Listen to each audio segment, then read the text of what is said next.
Hello guys, welcome to my channel Saptamatrika kitchen. ಇವತ್ತು ಜೀರಿಗೆ ಸಾರು ಮಾಡೋದು ಹೇಗೆ ಅಂತ ನೋಡೋಣ.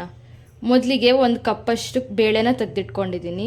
2 ಟೇಬಲ್ ಸ್ಪೂನಷ್ಟು ಜೀರಿಗೆ, ಸ್ವಲ್ಪ ಬೆಳ್ಳುಳ್ಳಿ, ಸ್ವಲ್ಪ ಕಾಯಿನ ತುರಿದಿಟ್ಕೊಂಡಿದ್ದೀನಿ, 2 ಈರುಳ್ಳಿನ ಹೆಚ್ಚಿಟ್ಕೊಂಡಿದ್ದೀನಿ. ಹಾಗೆ ರುಚಿಗೆ ತಕ್ಕಷ್ಟು ಉಪ್ಪು, ಸ್ವಲ್ಪ ಮೆಣಸಿನ ಪುಡಿ, 1 ಟೇಬಲ್ ಸ್ಪೂನಷ್ಟು ಗರಂ ಮಸಾಲ, ಕೊತ್ತಂಬರಿ, ಕರಿಬೇವು, ಹಾಗೆ 1 ಮೆಣಸಿನ್ಕಾಯಿನ ಹೆಚ್ಚಿಟ್ಕೊಂಡಿದ್ದೀನಿ. ಈಗ ಮಾಡೋದು ಹೇಗೆ ಅಂತ ನೋಡೋಣ.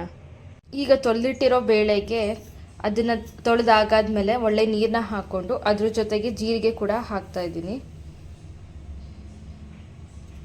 ಈಗ ಇದನ್ನು ಬೇಯಿಸೋಕ್ಕೆ ಇಡೋಣ. ಈಗ ಬಾಣಲಿಲಿ 2 ಟೇಬಲ್ ಸ್ಪೂನ್ ಎಣ್ಣೆ ಹಾಕ್ಕೊಂಡಿದ್ದೀನಿ. ಹಾಗೆ ಅದಕ್ಕೆ ಒಂದು ಸ್ವಲ್ಪ ಸಾಸಿವೆನ ಕಾದಾದ್ಮೇಲೆ ಒಂದು ಸ್ವಲ್ಪ ಸಾಸಿವೆನ ಹಾಕ್ಕೊಂಡಿದ್ದೀನಿ. ಸ್ವಲ್ಪ ಬೆಳ್ಳುಳ್ಳಿನ ಹಾಕ್ಕೊಳ್ಳೋಣ.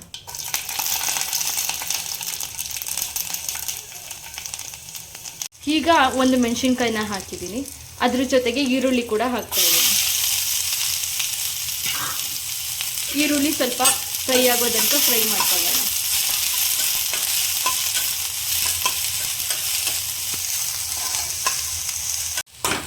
ಈಗ ಈರುಳ್ಳಿ ಸ್ವಲ್ಪ ಫ್ರೈ ಆಗಾದ್ಮೇಲೆ ಕಾಯಿನ ಹಾಕೋತಾ ಇದ್ದೀನಿ.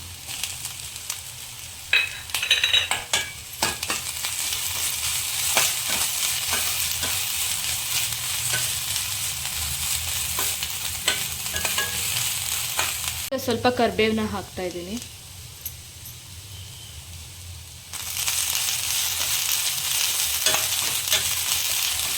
ಈಗ ಬೇಯಿಸಿಟ್ಕೊಂಡಿರುವಂಥ ಬೇಳೆನ ಹಾಕೋತಾ ಇದ್ದೀನಿ. ಈಗ ಬೇಯಿಸಿ ನುಣ್ಣಗೆ ಮಾಡ್ಕೊಂಡಿರೋ ಬೇಳೆನ ಹಾಕೋತಾ ಇದ್ದೀನಿ.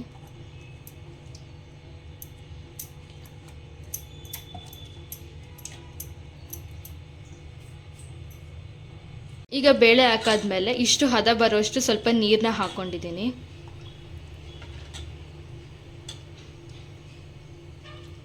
ರುಚಿಗೆ ತಕ್ಕಷ್ಟು ಉಪ್ಪು ಹಾಕೊಳ್ಳೋಣ. ಹಾಗೆ ಸ್ವಲ್ಪ ಹಚ್ಚಿದ ಖಾರ ಪುಡಿನ ಹಾಕೊಳ್ಳೋಣ.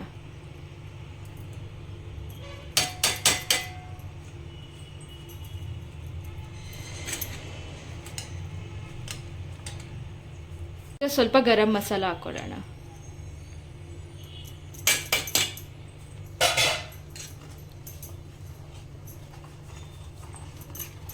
ಹಾಗೆ ಸ್ವಲ್ಪ ಕೊತ್ತಂಬರಿ ಮತ್ತು ಕರಿಬೇವನ್ನ ಹಾಕ್ಕೊಳ್ಳೋಣ.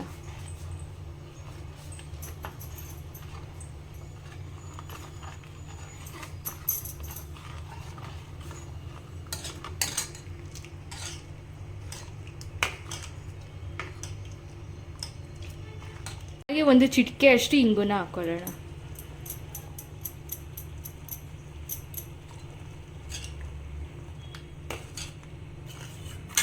ಈ ರೀತಿ ಕಲಿಸ್ಕೊಂಡ್ರೆ ಜೀರಿಗೆ ಸಾರು ರೆಡಿಯಾಗಿದೆ. ಇದನ್ನು ಅನ್ನದ ಜೊತೆಗೆ ಹಾಕ್ಕೊಂಡು ತಿಂದಾಗ ತುಂಬ ಚೆನ್ನಾಗಿರುತ್ತೆ.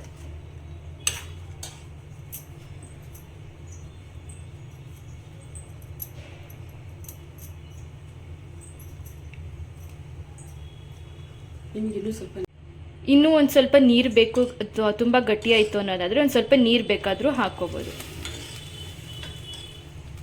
ಹದ ತಕ್ಕನಂಗೆ ನೋಡಿಕೊಂಡು ಹಾಕ್ಕೋಬೋದು.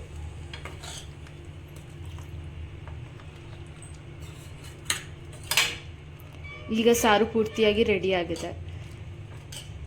ನಿಮಗೆ ಈ ರೆಸಿಪಿ ಇಷ್ಟ ಆಗಿದ್ದರೆ ಲೈಕ್ ಮಾಡಿ, ಶೇರ್ ಮಾಡಿ, ಹಾಗೆ ಸಪ್ತಮಾತ್ರಿಕಾ ಚಾನಲ್ನ ಸಬ್ಸ್ಕ್ರೈಬ್ ಮಾಡಿ. Thank you.